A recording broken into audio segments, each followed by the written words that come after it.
He pulled back and looked me in the eye, uncertain but hopeful. You mean it? Yes, I do. A look of pure joy overwhelmed his face. He hugged me in a tight embrace. I love you too, Emily. I always have. I always will. I love you more than my own life. I leaned my head against his shoulder. He held me like that for a long time. Then he pulled away and looked at me, smiling. I have a surprise for you. What's that, Eddie? I asked, suddenly feeling worried and wary. The brief moment when I had felt a connection to him passed. I remembered where I was and who I was with. He chuckled. If I told you, it wouldn't be a surprise. He took me by the wrist. Come with me, into the kitchen. Okay, I said, trying to keep the fear out of my voice. He took me across the dance floor and we entered the kitchen. He pointed to a chair at the table. The 4 Glover family mannequins had been removed. I guess he had repurposed them as some of the dancers in the living room. Sit down, he told me. I did, apprehensively. What was he going to do now? Close your eyes and keep them closed until I tell you to open them. I didn't want to. I wanted to be able to see what was going to happen next, but I had no choice. I obeyed, wondering if, his lifetime goal now achieved, Eddie intended to commit murder-suicide so that he and Emily could be together forever in the afterlife or something. I heard the rattle of keys, and then the sound of him unlocking a door. The door to the basement. My heart was thudding rapidly. I was terrified. I heard the creak of wooden steps as he descended, a sudden muffled commotion from down below, a struggle, grunts, and then I heard Eddie coming back up, pulling something with him. Something that was grunting. I heard a chair being scooted back across the floor. Moments passed. And then, open your eyes, Emily. Now I was too scared to open them. I willed myself to comply, and I opened my eyes. Eddie was standing across from me on the other side of the table, beaming with satisfaction, next to a man sitting in the chair opposite me. A man I had never seen before in my life. He looked middle-aged with gray hair and a goatee. His hands were bound behind his back and his ankles were tied together. A swatch of duct tape covered his mouth. He looked at me, eyes bulging in terror, his forehead crusted with dried blood from a scalp laceration. He was dressed in a high school leather jacket and blue jeans. The sort of clothes Chad Richardson always wore on the show. Surprise, Emily! Eddie cried. It's Chad! The bound man grunted against the duct tape over his mouth. His bulging eyes locked on me pleadingly. The world was spinning around me. I felt like I was going to faint. This was too much for me. Too much insanity. Eddie, I said, dazed. What is this? Who is that? What do you mean, who is that? It's Chad, big man on campus, Richardson himself, in the flesh, your ex-boyfriend. He crossed his arms and smirked down at the man in the chair. Well, you don't look so big now, do you? You thought you were so tough all the times you and your buddy shoved my head in the toilet or tripped me in the hallway. Well, you're not feeling tough anymore, are you? Eddie's expression turned serious. He leaned in close to Chad's face. I put up with your abuse for years. I was willing to let it slide. But then you had to go and break her heart. He pointed at me. By cheating on her with some bimbo. I can only dream of having a girl like her, but you did, and you tossed her away like a piece of garbage, and then you have the nerve to come crawling back to her? I can't let that slide, Chad. Eddie? I began, horrified and pleading. It's all right, I chose you, remember? Forget about Chad, he's not worth it, just let him go. Stay out of this, Emily, Eddie told me. This is between me and him. He peeled the tape off the man's mouth. What do you have to say for yourself, Chad? Francis, the man gasped. You have to stop this, it's insane! Don't call me that! Eddie screamed at him shrilly. That's not my name is Eddie! Eddie Caldwell! No, Francis. The man went on, trying to sound calm and rational. It's not.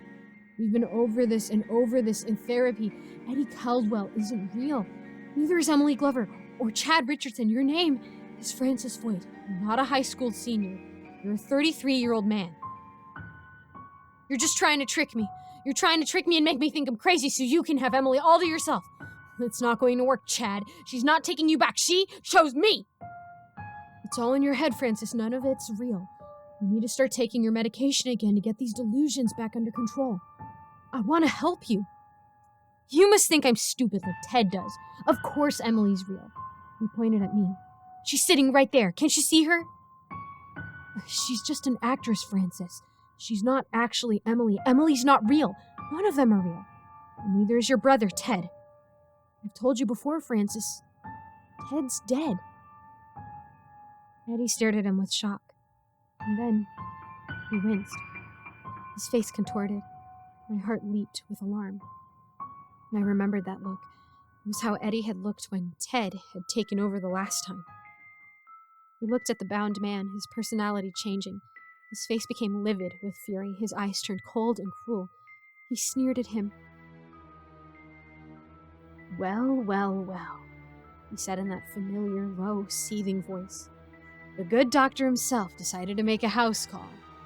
The bound man's face filled with horror as he realized who he was now talking to. No, Ted, please. Ted punched him in the mouth with sudden, brutal violence. I couldn't bear anymore. I stood up in my chair. Stop it! He screamed. Ted spun in my direction, his eyes blazing. He pulled the .357 from the back of his pants and aimed it at me. Shut up. Shut up and sit back down. I'm not done with you. As soon as I finish dealing with him, I'm gonna deal with you. He slowly sat back down, terrified. Ted turned back to the man in the chair and put the piece of duct tape back over his mouth. You've been feeding my brother a load of bullcrap, trying to turn him against me, convince him I'm not real. Well, let me tell you something. I'm as real as it gets. He pushed the gun up against the man's temple. The man flinched back, shutting his eyes. I'm all Francis has got. Ted went on. I'm all he needs.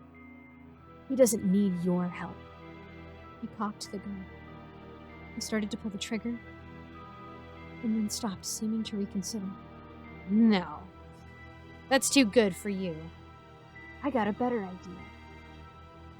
He put the gun away and hiked up one of his pant legs, revealing the handle of a huge butcher knife tucked into his sock. He pulled it out. The light gleamed off the blade. It looked razor sharp, and a twisted grin formed on Ted's lips.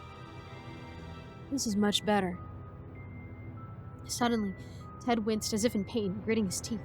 His face flexed. For a second, Eddie took control. His face was pained and voice anguished. No, Ted, he wailed. I didn't want to hurt him. I just wanted to scare him. Don't do... And the next second, Ted took over again. It was terrifying watching his rapid shift from personalities, how his face transformed back and forth between them. Shut up, Francis, he barked. I'm doing this for both of us. He crouched down and unzipped the bound man's jeans, yanking them and his underpants down around his ankles. The bound man thrashed around wildly, his desperate grunts muffled by the tape. Ted raised the butcher knife. I'll teach you to mess with my brother's head, he shouted. I'll teach you! He began to cut deeply. The man howled in agony through the duct tape. I was screaming at the top of my lungs. I wanted to close my eyes or cover them with my hands to block out the terrible sight before me, but I couldn't move. I felt paralyzed. Ted kept cutting slowly, blood spraying him. Eventually, the man's howls faded to silence. His head lolled forward, sat there motionless, blood forming a pool beneath him.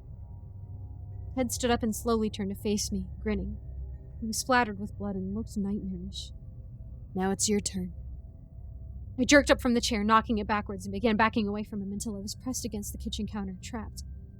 Ted approached me slowly, taking his time, bloody knife in hand, a gloating smile on his face. Oh, no, please, no. You think I didn't know what you were up to? You think I didn't know you'd been out of your room, snooping around, going through my brother's things? You think Francis left his door unlocked by accident? He chuckled dryly at my shocked expression. Well, you were wrong. I left his door unlocked. Deliberately. I wanted to test you, to see if you'd be a good girl while we were out. Well, guess what? You failed. Now, you're going to pay. He was only a few feet away. I turned and grabbed the first thing that came to hand, the pot from the coffee maker, still half full of cold coffee from that morning. I splashed the coffee in his eyes and then smashed the pot against his face. It shattered. Ted screamed and staggered back, swinging the knife blindly. I grabbed the chair I'd been sitting in, using all my strength to hoist it up over my shoulders, and swung it down on his head. The chair splintered to pieces. Ted groaned and collapsed on the kitchen floor. He wasn't moving. I went to him and quickly rifled through his pockets until I found his keys, and then turned and ran into the living room to the front door, knocking over several mannequins in the process. I frantically began trying different keys. There were at least a dozen of them, and the 2 deadbolts. Eventually, I got them both unlocked. I threw open the front door. A gust of cold night air swept in, air that had never smelled so fresh or so good. Beyond the doorway lay darkness, and freedom, and safety. Oh, thank God, I whispered in relief. I took a step outside. Something hard was pressed against the back of my head. I heard the click of my revolver being cocked. I froze. Going somewhere? Ted asked me. The party's just getting started. I let out a moan of despair.